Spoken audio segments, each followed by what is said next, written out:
अशोक चव्हाणांसोबत 10 ते 11 आमदार, अपक्ष आमदार रवी राणा यांनी मोठा दावा केलेला आहे। अमित देशमुख भाजपमध्ये जाणार असल्याचा दावा केला जातोय।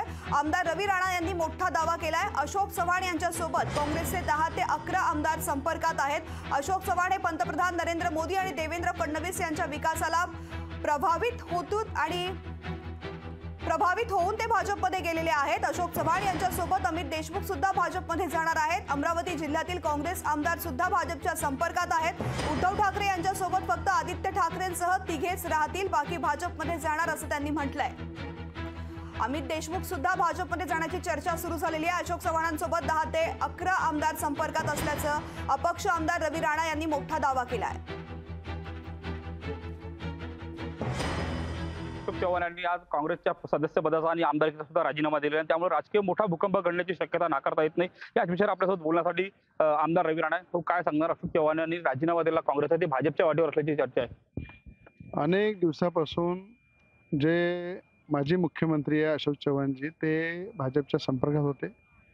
मोदीजींच्या कामावर, अमित शहाजींच्या कामावर, देवेंद्र फडणवीसांचं नेतृत्व, या सगळ्या गोष्टीवर जे देशामध्ये राज्यामध्ये विकास होत आहे आणि ज्या कामाला गती मिळते ते पाहून, विकासाला पाहून आणि मोदींची कार्यक्षमता पाहून, कामं करण्याची जी त्यांची देशाविषयी जी आपुलकी आहे ते पाहून अशोक चव्हाण प्रभावित झाले आहे आणि ते प्रभावित होऊन भाजपमध्ये संपर्कात होते। आज त्यांनी निर्णय घेतला, त्यांच्यासोबत 10 ते 11, 12 आमदार सुद्धा संपर्कात आहे।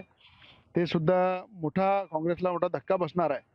आणि मी आता ऐकलं की अमित देशमुख सुद्धा खऱ्या अर्थानं भाजपच्या संपर्कात आहे आणि त्यांनी सुद्धा राजीनामा दिलेला आहे।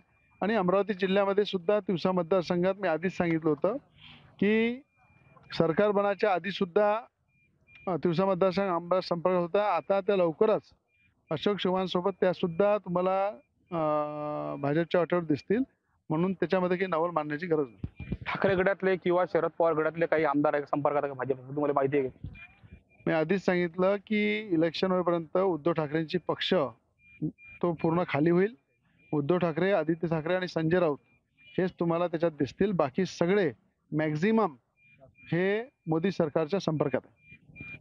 निश्चितच अशोक चव्हाणच नाही तर इतरही काँग्रेसचे जे बडे नेते आहेत ते भाजपच्या संपर्कात असल्याचा दावा आहे आमदार रवी राणांनी केलेला आहे। सूरज दहाट, लोकशाही मराठी, अमरावती।